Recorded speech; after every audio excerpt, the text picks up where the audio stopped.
Revista Espírita, 1859, Jornal de Estudos Psicológicos, volume 2, ano 2, fevereiro de 1859, parte B. Meu amigo Hermann. Com este título, o Sr. H. Lugner publicou no folhetim do Jornal de Debat de 26 de novembro de 1858 uma espirituosa história fantástica no gênero de Hoffmann e que, à primeira vista, parece ter alguma analogia com os nossos agêneres e os fenômenos de tangibilidade que acabamos de falar. A extensão da história não nos permite reproduzir-a na íntegra.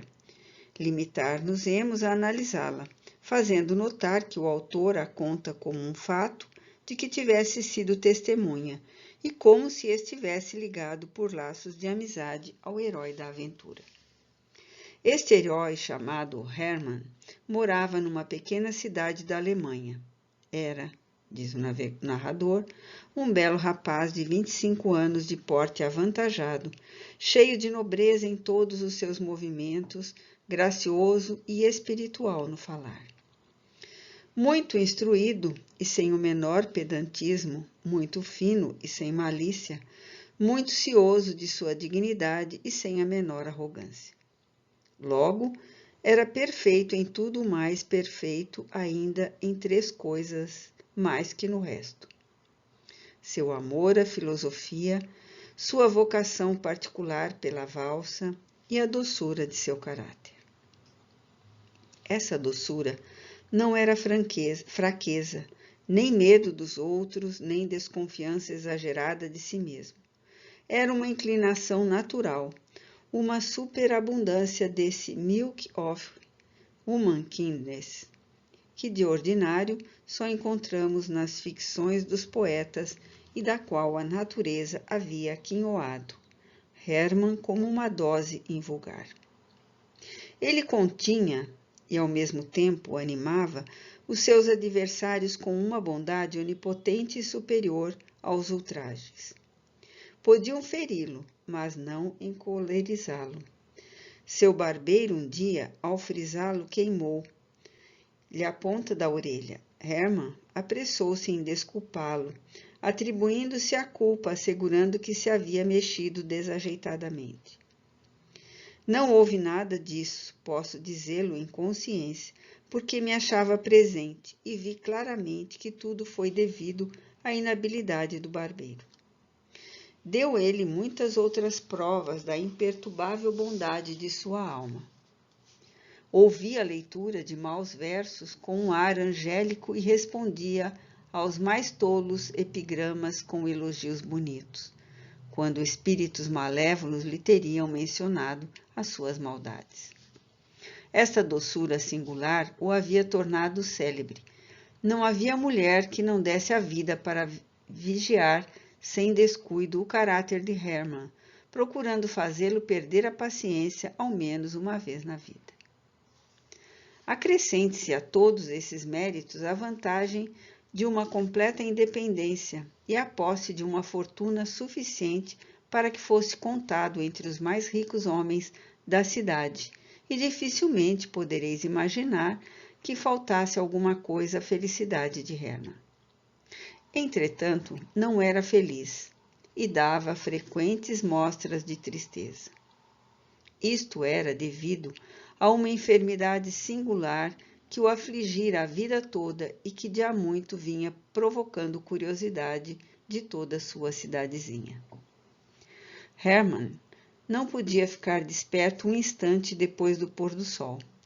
Quando o dia se aproximava do fim, ele era tomado de uma languidez invencível e pouco a pouco caía numa letargia que nada podia evitar e da qual ninguém o tirava.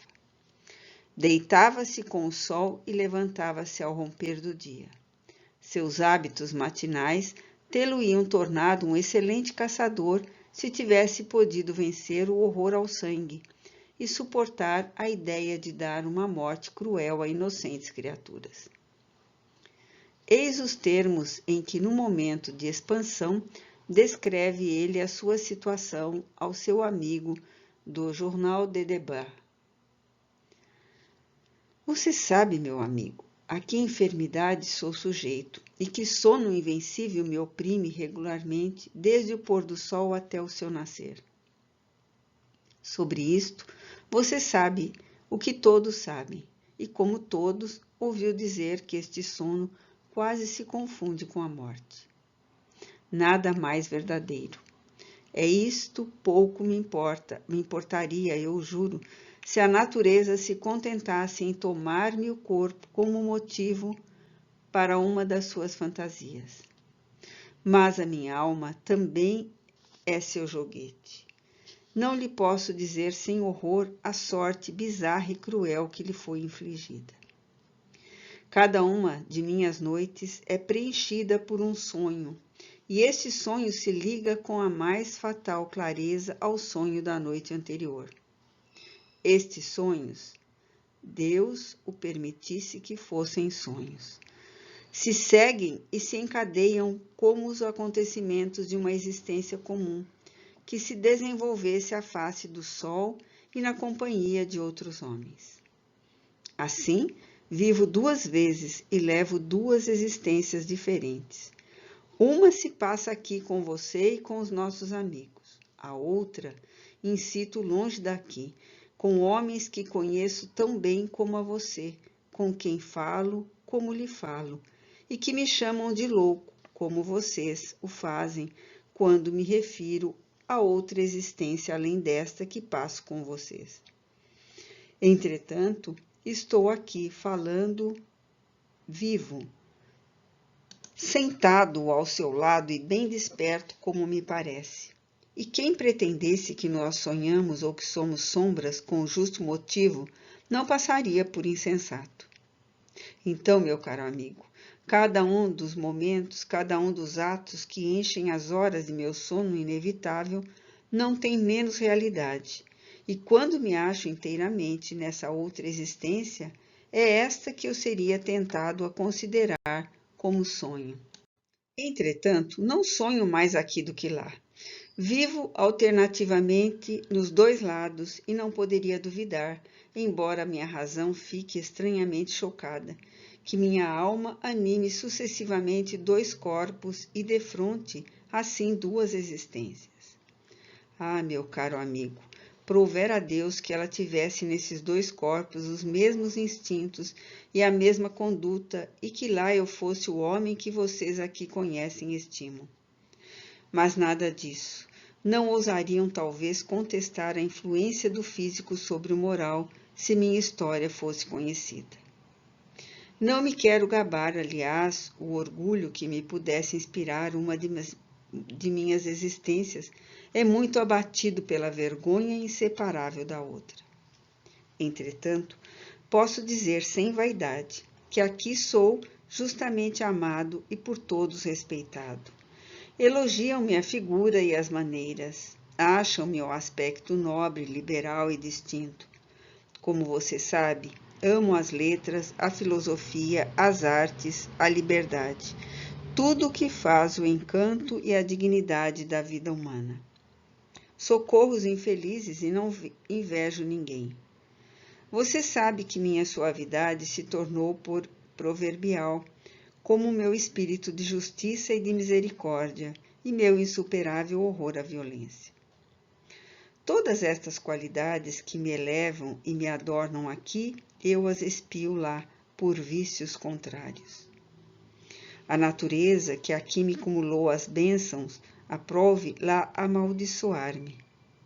Não só me atirou numa condição inferior, onde tive que ficar sem letras e sem cultura, como deu a este corpo, que também é meu, órgãos tão grosseiros ou tão perversos, sentidos tão cegos ou tão fortes, tais inclinações e tais necessidades, que minha alma obedece, em vez de comandar e se deixar arrastar por esse corpo despótico às mais vis desordens.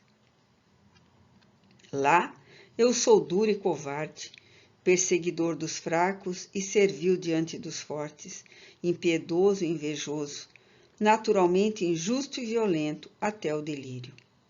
Entretanto, sou eu mesmo, e por mais que me odeie e me despreze, não posso deixar de me reconhecer. Hermann parou um instante. Sua voz estava trêmula e os olhos molhados.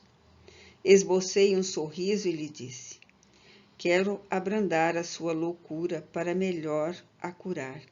Diga-me tudo, para começar, onde se passa essa outra existência e com que nome você é conhecido? Chamo-me William Parker, respondeu ele. Sou um cidadão de Melbourne, na Austrália. É para lá, nos antípodas, que voa minha alma assim que os deixa. Quando o sol se põe aqui, ela deixa Hermann inanimado e o sol se levanta lá do outro lado, quando ela vai dar vida ao corpo inanimado de Parker.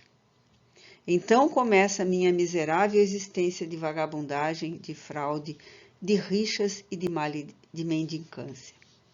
Frequento uma sociedade má, onde sou contado entre os piores. Estou em luta incessante com os companheiros e com frequência me acho de faca em punho. Estou sempre em guerra com a polícia e por vezes sou obrigado a esconder-me. Mas tudo tem um termo neste mundo. Este suplício está chegando a um fim. Felizmente cometi um crime. Matei, covarde e estupidamente, uma pobre criatura que me estava ligada.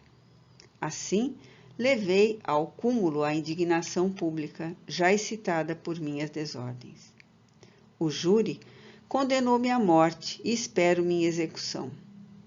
Algumas pessoas humanas e religiosas intercederam por mim junto ao governador, a fim de obter-me graça, ou pelo menos os surces, que me desse tempo para me converter. Mas é muito conhecida a minha natureza grosseira e intratável. Recusaram-no, e amanhã, ou melhor, esta noite, serei infalivelmente conduzido à forca. Pois bem, disse-lhe eu sorrindo, tanto melhor para você e para nós. É uma boa saída a morte desse patife. Uma vez lançado Parker na eternidade, Hermann viverá tranquilo, poderá velar como todo mundo e ficar conosco dia e noite. Esta morte curá-lo-á, meu caro amigo, e eu sou grato ao governador de Melbourne por ter recusado a graça a esse miserável. Você se engana, respondeu Hermann com uma gravidade que me causou dó. Morreremos juntos os dois, porque não somos senão um. Apesar de nossas diversidades e de nossa natural antipatia, temos apenas uma alma, que será ferida por um golpe único.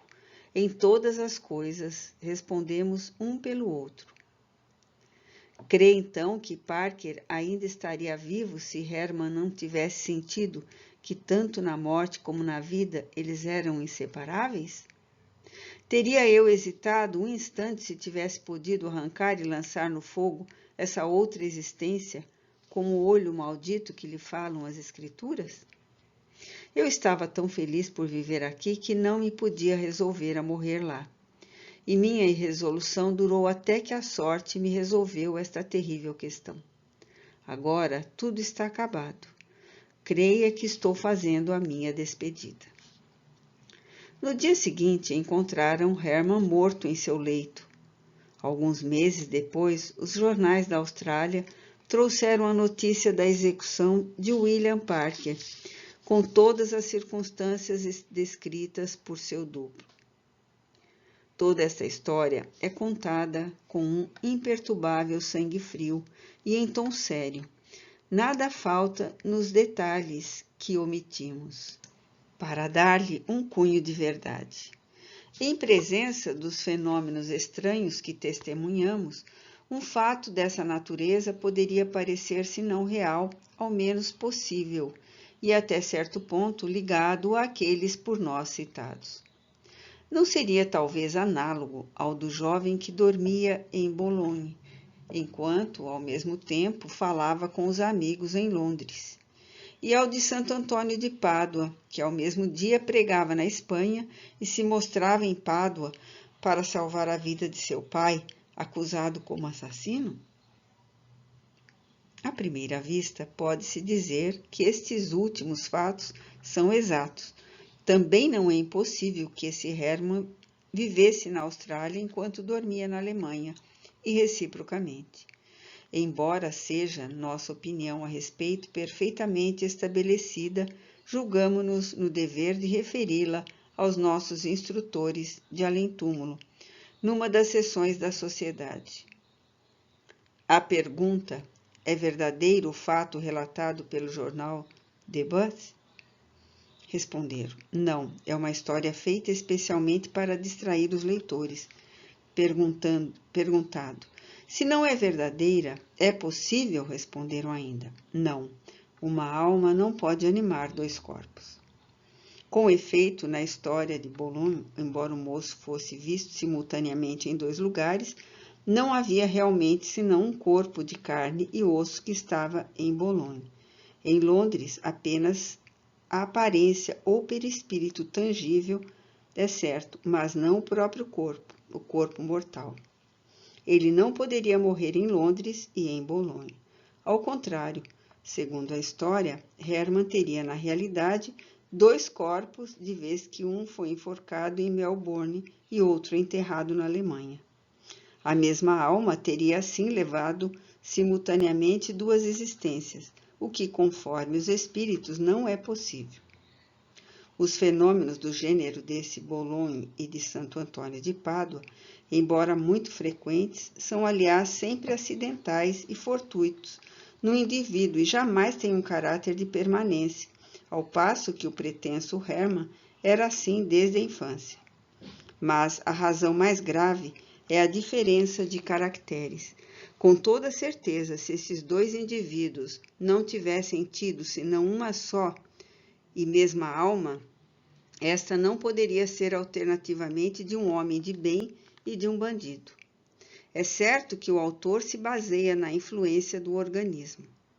Lamentamos que esta seja a sua filosofia, e ainda mais que procure aboná-la, porque isso seria negar a responsabilidade dos atos. Semelhante doutrina seria a negação de toda moral, porque reduziria o homem à condição de máquina. Espíritos barulhentos, como livrar-se deles? Escrevem-nos de Gramar no lote. Numa casa da aldeia de Cugé, comuna de Bastá, no departamento de Lot, há cerca de 2 meses ouve-se ruídos extraordinários. A princípio eram golpes secos e muito semelhantes à pancada de um machado no soalho e ouvidos por todos os lados. Sob os pés, acima da cabeça, nas portas, nos móveis. Depois, as passadas de um homem descalço e o tamborilhar de dedos nas vidraças. Os moradores ficaram amedrontados e mandaram rezar missas. A população, inquieta, ia à aldeia e escutava. A polícia tomou conhecimento, fez várias pesquisas e o barulho aumentou.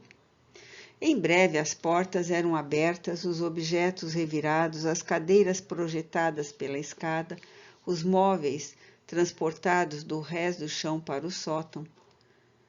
Tudo quanto informo ocorre em pleno dia e é atestado por grande número de pessoas. A casa não é um pardieiro antigo, sombrio e negro, que só pelo aspecto faz sonhar com fantasmas.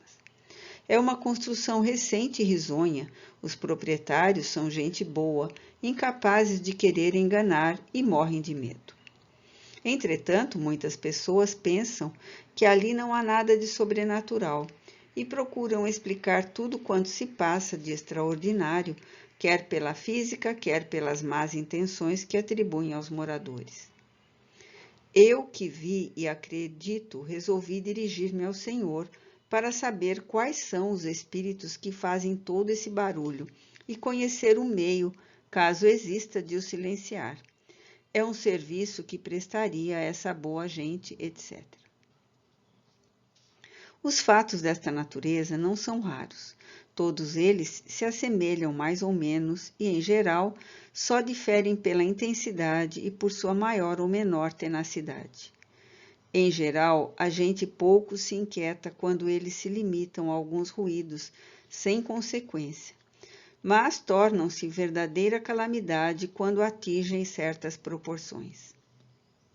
Nosso distinto correspondente pergunta-nos quais os espíritos que fazem este barulho. A resposta não deixa dúvidas. Sabe-se que só os espíritos de uma ordem muito inferior são capazes de tanto.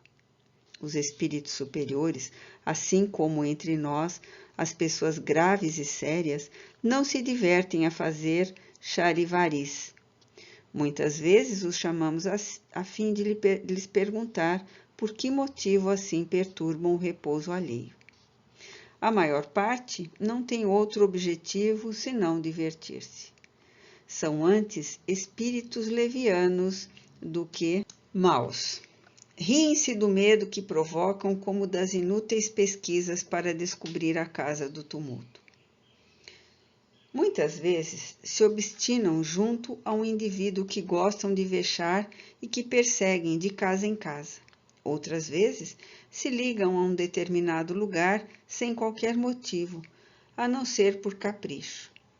Por vezes também é uma vingança que exercem, como teremos ocasião de ver.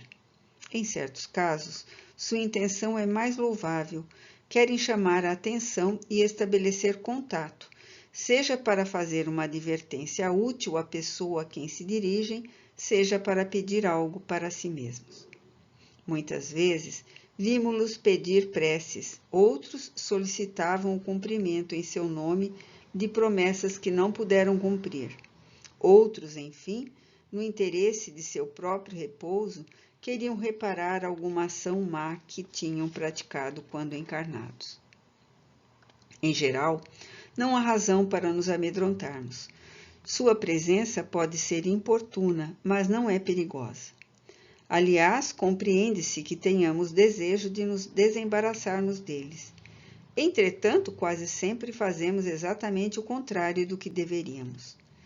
Se são espíritos que se divertem, quanto mais levamos a coisa a sério, mais eles persistem, como meninos travessos que apoquentam tanto quanto mais veem que nos impacientamos e que metem medo aos covardes. Se tomássemos o sábio partido de rir das suas malandrices, acabariam cansando e deixando-nos tranquilos.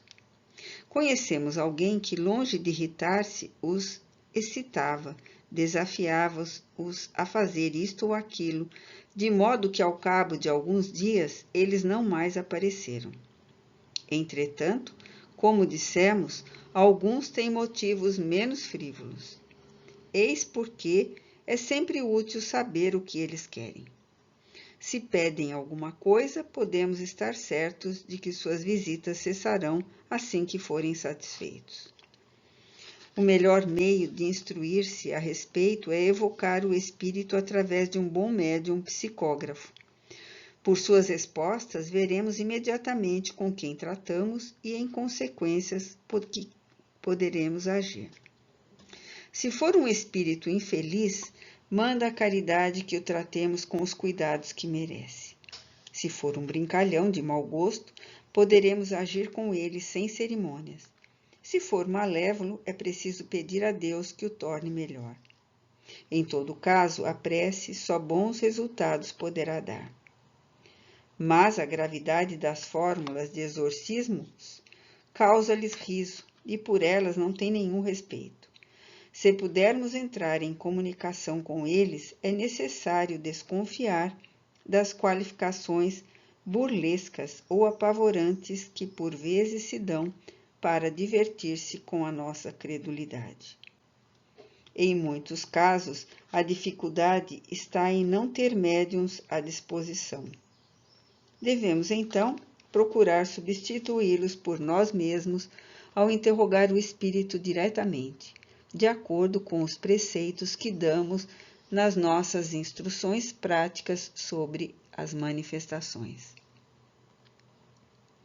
Embora produzidos por espíritos inferiores, estes fenômenos são muitas vezes provocados por espíritos de ordem mais elevada, com o fito de nos convencer da existência de seres incorpóreos e de um poder superior ao do homem.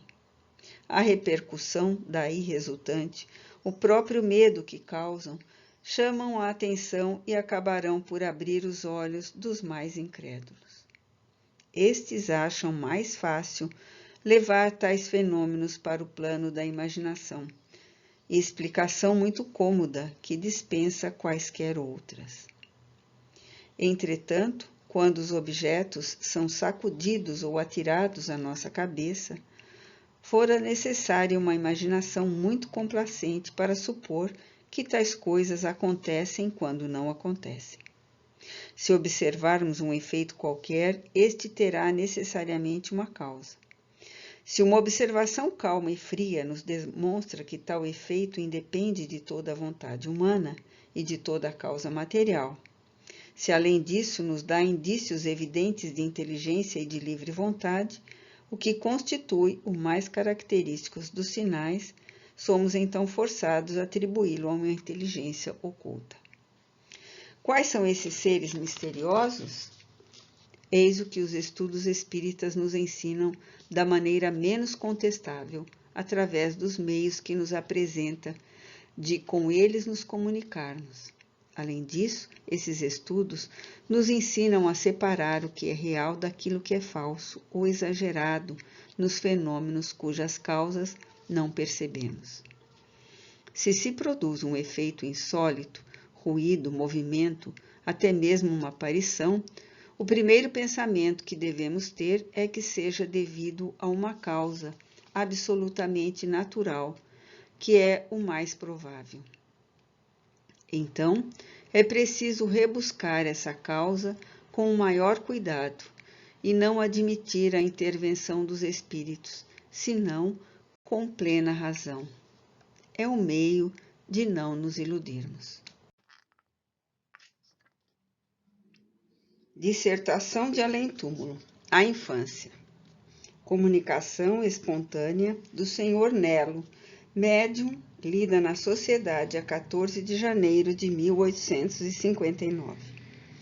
Não conheceis o segredo que na sua inocência ocultam as crianças. Não sabeis o que são, nem o que foram, nem o que hão de ser. Entretanto, vós as amais. Vós as prezais como se fossem uma parte de vós mesmos, e de tal modo que o amor da mãe pelos filhos é considerado como o maior amor que um ser possa ter a outro ser. De onde vem essa doce afeição, essa terna benevolência que os próprios estranhos experimentam para com uma criança? Vós o sabeis? Não. Eis o que vos quero explicar.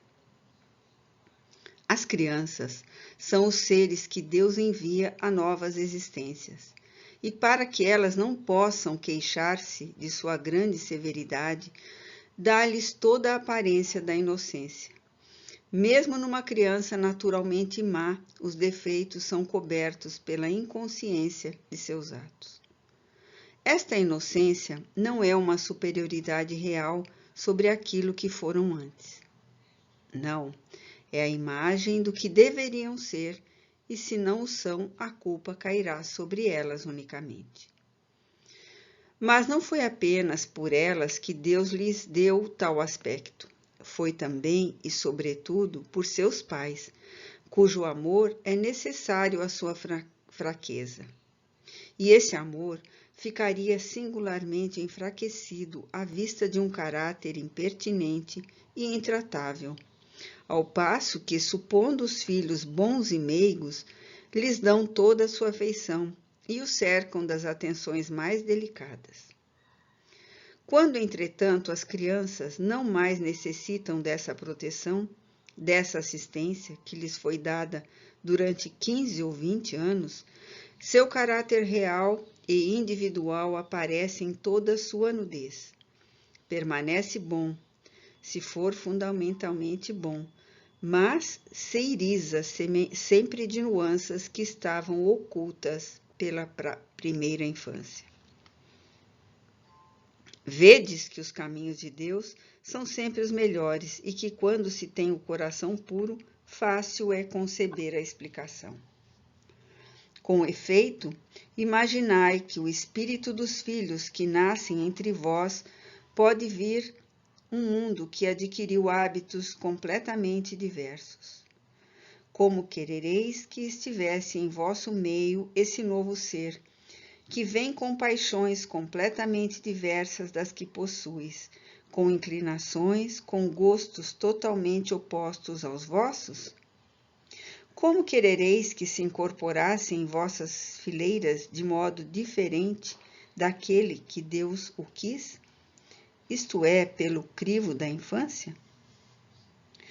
Aí vem confundir-se todos os pensamentos, todos os caracteres, todas as variedades de seres engendrados por essa multidão de mundos onde crescem as criaturas.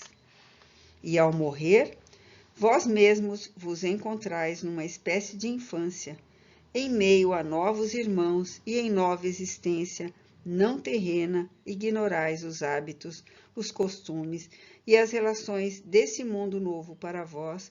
Com dificuldade manejareis uma língua que não estáis habituados a falar, uma língua mais viva do que o vosso pensamento atual. A infância tem ainda outra utilidade.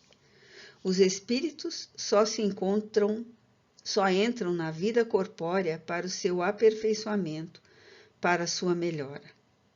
A fraqueza da infância os torna flexíveis, acessíveis aos conselhos da experiência e daqueles que têm o encargo de seu progresso. É então que seu caráter pode ser reformado pela repressão de suas más inclinações. Tal o dever que Deus confiou aos pais, missão sagrada pela qual hão de responder. Assim, a infância não só é útil, necessária e indispensável, mas também uma consequência natural das leis estabelecidas por Deus e que regem o universo. Observação. Chamamos a atenção dos leitores para esta dissertação notável, cujo elevado alcance filosófico é facilmente compreensível. Que há de mais belo, de mais grandioso que está a solidariedade existente entre todos os mundos? Que de mais conveniente para nos dar uma ideia de bondade e da majestade de Deus? A humanidade cresce por tais pensamentos, ao passo que se rebaixa se a reduzirmos às mesquinhas proporções de nossa vida efêmera e de nosso mundo, imperceptível entre os mundos. Correspondência. Ludeac, 20 de dezembro de 1858. Senhor Allan Kardec, felicito-me por estar em contato convosco através do gênero de estudos a que mutuamente nos entregamos. Há mais de 20 anos, eu me ocupava com uma obra que devia ter por título Estudos sobre os Germes. Deveria ser especialmente sobre fisiologia. Entretanto, minha intenção era demonstrar a insuficiência do sistema de Bichat, que não admite senão a vida orgânica e a vida de relação. Eu queria provar que existe um terceiro modo de existência que sobrevive aos dois outros em estado anorgânico. Esse terceiro modo não é outra coisa senão a vida anímica ou espírita, como a chamais. Numa palavra, é o germe primitivo que engendra os dois outros modos de existência, orgânica e o de relação. Também queria demonstrar que os germes são de natureza fluídica, que são bidinâmicos, atrativos, indestrutíveis, autógenos e em número definido, tanto no nosso planeta quanto em todos os meios circunscritos. Quando apareceu Céu e Terra, de Jean Renaud, fui obrigado a modificar minhas convicções. Reconheci que o meu sistema era demasiado estreito e admiti com ele que os astros, pela troca de eletricidade que podem estabelecer reciprocamente, por meio de várias correntes elétricas, devem necessariamente favorecer a transmigração dos germes ou espíritos da mesma natureza fluídica. Quando se falou das mesas girantes, entreguei-me logo a esta prática e obtive resultados tais que não tive mais nenhuma dúvida quanto às manifestações. Compreendi logo que chegara o momento em que o mundo invisível ia tornar-se visível e tangível, e que desde então marchávamos para uma revolução sem exemplo nas ciências e na filosofia. Entretanto, eu estava longe de esperar que um jornal espírita pudesse estabelecer-se tão depressa e manter-se na França. Hoje, Senhor, graças à vossa perseverança, é um fato consumado e de grandíssimo alcance. Estou longe de pensar que todas as dificuldades estejam vencidas. Encontrareis muitos obstáculos e sofrerei muitos gracejos. Mas, no fim de contas, a verdade brilhará. Chegar-se-á a reconhecer a justeza da observação do nosso célebre professor Gay-Lussac, que nos dizia em seu curso, a propósito dos corpos imponderáveis e invisíveis, que estas eram expressões inexatas, que apenas constatavam a nossa limitação no estado atual da ciência, acrescentando que seria mais lógico chamá-los de imponderados. Assim também quanto à visibilidade e à tangibilidade. Aquilo que para um não é visível ou é para outro, mesmo a olho nu. Exemplo, os sensitivos. Enfim, a audição, o olfato, o gosto, que não passam de modificações da propriedade tangível, são nulos no homem quando comparados com os do cão, da águia e de outros animais. Nada há, pois, de absoluto nessas propriedades que se multiplicam conforme os organismos. Nada há de invisível, de intangível, de imponderável.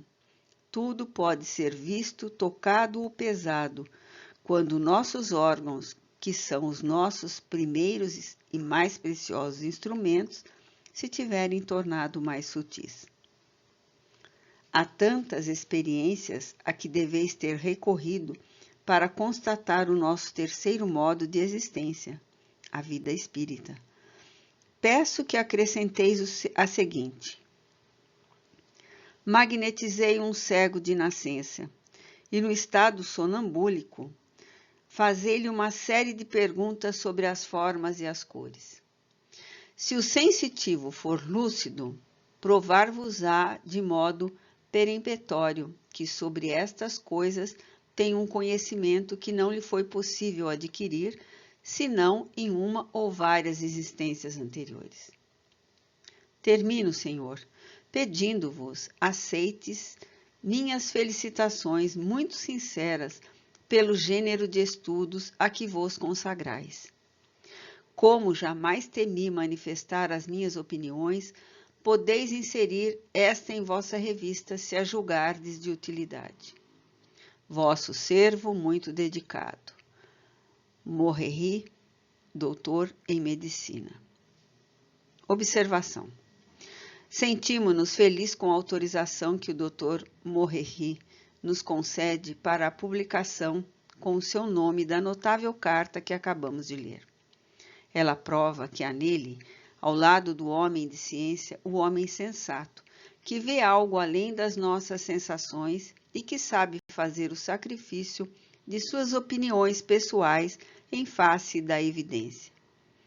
Nele, a convicção não é fé cega, mas raciocinada, e a dedução lógica do sábio que não pensa saber tudo. Uma noite esquecida, ou Manusa, a feiticeira. milésima-segunda noite dos contos árabes, ditada pelo espírito de Frédéric Solier, terceira e última publicação. 7. Levanta-te, disse-lhe Nureddin, e siga-me. Nazara lançou-se em pranto aos seus pés, pedindo graça. Nenhuma piedade para semelhante falta, disse o falso sultão. Prepare-se para morrer. Nureddin sofria muito por lhe falar desse modo, mas não julgava azado o momento para se dar a conhecer. Vendo que era impossível dobrá-la, Nazara o seguiu trêmula. Voltaram aos aposentos. Aí Nureddin disse a Nazara que fosse vestir-se convenientemente. Depois, terminada a toilette e sem outra explicação, disse-lhe que iriam ele e Osana, o ladrão, conduzi-la para um subúrbio de Bagdá, onde encontraria aquilo que merecia. Cobriram-se com grandes mantos a fim de não serem reconhecidos e saíram do palácio. Mas o terror apenas transpuseram as portas do palácio, mudaram de aspecto aos olhos de Nazara. Não eram o sultão e Osana, nem os vendedores de roupas, mas o próprio Nureddin e Tanapla. Ficaram tão aterrados, principalmente Nazara, por se encontrarem tão perto da morada do sultão, que estugaram o passo a fim de não serem reconhecidos. Mal entraram em casa de Nureddin, esta foi cercada por uma porção de homens, escravos e tropas enviadas pelo sultão para os prender. No primeiro ruído, Nureddin, Nazara e o anão refugiaram-se nos mais retirados aposentos do palácio. Lá, disse-lhes o anão, que nada deviam recear. Só uma coisa deviam fazer, a fim de não serem presos. Era enfiar na boca o dedo mínimo da mão esquerda e assoviar 3 vezes.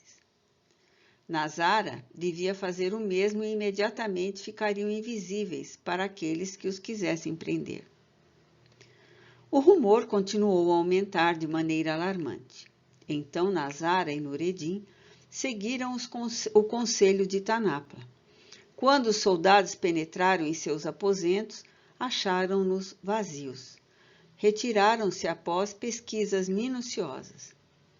Então o anão disse a Nureddin que fizesse o contrário do que havia feito, isto é, que pusesse na boca o pequeno dedo da mão direita e assoviasse 3 vezes. Feito isso, logo se converteram no que era antes. À vista disso, o anão os advertiu que não estavam em segurança naquela casa e que deviam deixá-la por algum tempo até que se apaziguasse a cólera do sultão. Então ofereceu-se para os conduzir ao seu palácio subterrâneo, onde estariam muito à vontade, enquanto seriam promovidos os meios para que pudessem, sem receio, retornar a Bagdá nas melhores condições possíveis. 8. Nureddin hesitava, mas Nazara tanto pediu que ele acabou concordando. O anão mandou que fosse ao jardim, chupassem uma laranja com o rosto voltado para o nascente, e que então seriam transportados sem o perceber. Fizeram ar de dúvida, mas Tanapla objetou-lhe que não compreendia sua dúvida, pois depois do que por eles havia feito. Tendo descido ao jardim e chupado a laranja como lhes fora indicado, viram-se subitamente elevados a uma altura prodigiosa. De súbito, se experimentaram um forte abalo e um grande frio, e sentiram que desciam a grande velocidade. Nada viram durante o trajeto, mas, quando tiveram consciência da situação, achavam-se num subterrâneo, num magnífico palácio iluminado por 20.000 velas. Deixemos os 2 namorados em seu palácio subterrâneo e voltemos ao nosso anão, que havíamos deixado em casa de Nureddin. Vimos que o sultão enviara os seus soldados para prender os fugitivos. Depois de haverem rebuscado os mais afastados recantos da habitação, bem como os jardins, nada encontraram. Viram-se forçados a regressar e prestar contas ao sultão de suas pesquisas infrutíferas. Tanapla os havia acompanhado em todo o percurso com um ar brincalhão, e de vez em quando perguntava quanto ao sultão pagaria a quem lhe entregasse os 2 fugitivos. E acrescentava: se o sultão está disposto a me conceder uma audiência de 1 hora, eu lhe direi algo que o acalmará, e ele ficará encantado de se desembaraçar de uma mulher como Nazara, que possui um mau gênio e que faria cair sobre ele todas as desgraças possíveis se lá ficasse por mais algumas luas.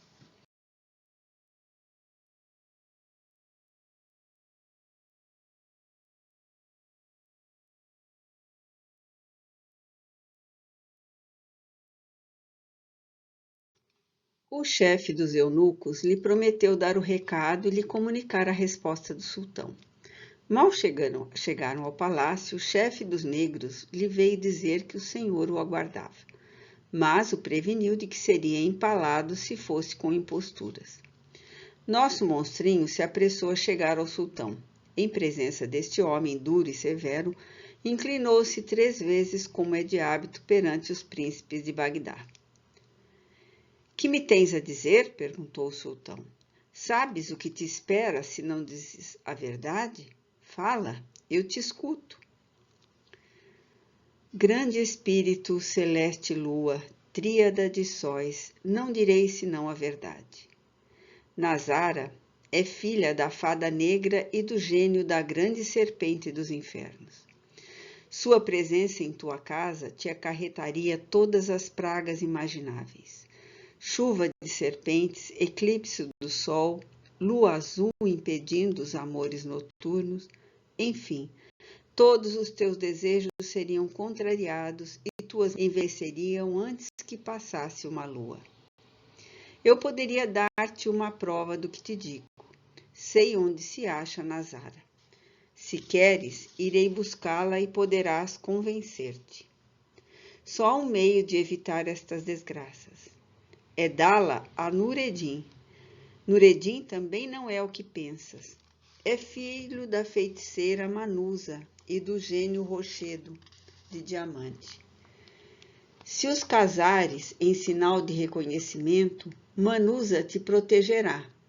Se recusas, pobre príncipe, eu te lamento. Experimenta, depois decidirás.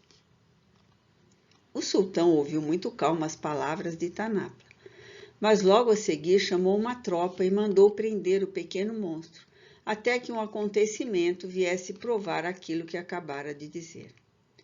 Tanapla respondeu: pensava que estivesse tratando com um grande príncipe.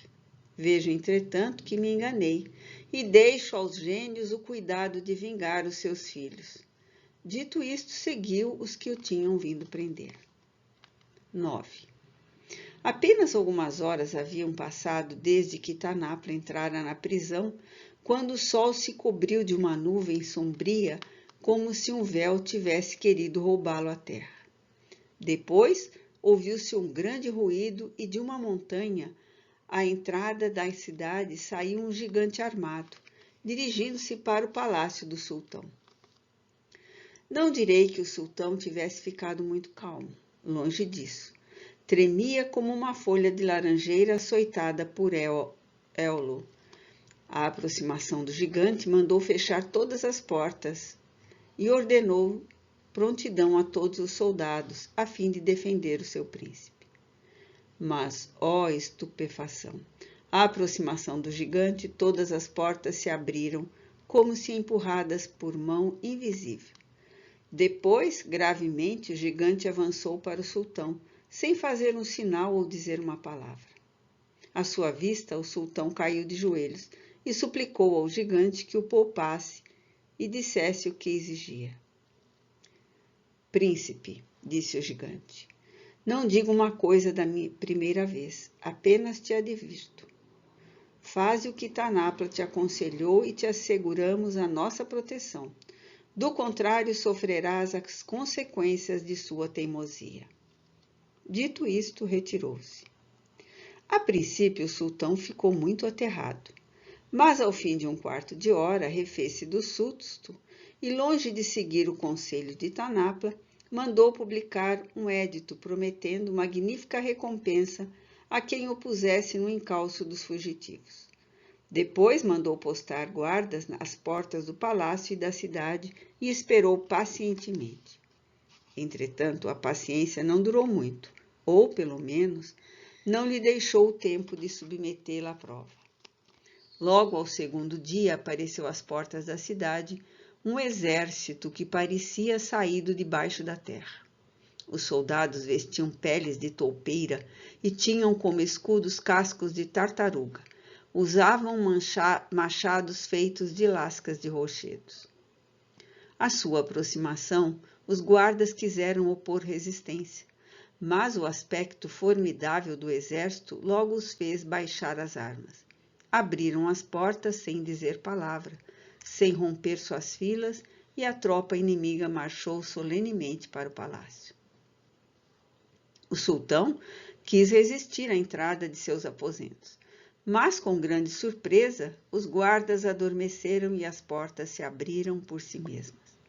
Depois, o chefe do exército avançou com um passo grave até os pés do sultão e lhe falou: Vim dizer-te o seguinte: vendo a tua teimosia, Tanapla nos mandou procurar-te. Ao invés de ser o sultão de um povo que não sabes governar, vamos conduzir-te para o meio das toupeiras. Tornar-te-ás uma toupeira e serás um sultão amaciado. Vê o que preferes, isto ou fazer aquilo que te disse Tanapla? Tens 10 minutos para refletir. 10. O sultão preferiria resistir, mas, para sua felicidade, após alguns momentos de reflexão, concordou com aquilo que lhe exigiam. Apenas quis impor uma condição: que os fugitivos não habitassem o seu reino. Foi-lhe prometido, e imediatamente, sem saber como nem para onde, o exército desapareceu aos seus olhos. Agora que a sorte dos dois amantes estava perfeitamente assegurada, voltemos a eles, lembrando que os havíamos deixado no palácio subterrâneo.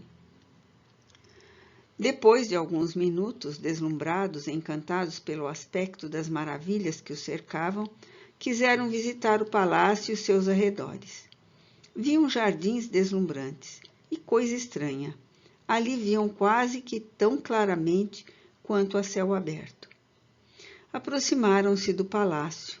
Todas as portas estavam abertas e havia aparatos como para uma grande festa. À porta encontrava-se uma dama em toalete magnífica. Nossos fugitivos não a reconheceram logo. Entretanto, aproximando-se mais, viram Manusa, a feiticeira. Manusa, completamente transformada, já não era a velha suja e decrépita. Era uma senhora de certa idade, mas ainda bela e de porte magnífico. Nureddin, disse-lhe ela, eu te prometi ajuda e assistência. Hoje vou cumprir a minha promessa. Estás no fim de teus males e vais receber o preço de tua constância. Nazara vai ser tua esposa. Além disso, dou-te este palácio. Nele habitarás e serás o rei de um povo bravo e reconhecido. Eles são dignos de ti, como és digno de reinar sobre eles. A estas palavras ouvia-se uma música harmoniosa. De todos os lados apareceu inumerável multidão de homens e mulheres em trajes de festa. À sua frente, grãos senhores e grandes damas vinham prostrar-se aos pés de Nureddin. Ofereceram-lhe uma coroa de ouro cravejada de diamantes e disseram que o reconheciam como rei, que o trono lhe pertencia como herança paterna, que havia 400 anos eles estavam encantados pela vontade de magos perversos, e esse encantamento só deveria terminar pela presença de Nureddin. Em seguida, fizeram um longo discurso sobre as suas virtudes e as de Nazara. Então, Manusa lhes disse: sois feliz e nada mais tenho a fazer aqui. Se um dia tiverdes necessidade de mim, batei na estátua que está no meio do vosso jardim, e eu virei imediatamente. Dito isso, desapareceu. Nureddin e Nazara tinham vontade de retê-la por mais tempo e agradecer-lhe toda a bondade para com eles. Depois de conversarem alguns momentos, voltaram aos seus súditos. As festas e os regozijos durante 8 dias. Seu reinado foi longo e feliz. Viveram milhares de anos e posso dizer-vos que ainda vivem. Só que o seu país jamais foi descoberto, ou melhor, nunca se tornou muito conhecido. Fim. Observação. Chamamos a atenção dos leitores para as observações que antecederam este conto nos números de novembro de 1858 e janeiro de 1859. Allan Kardec.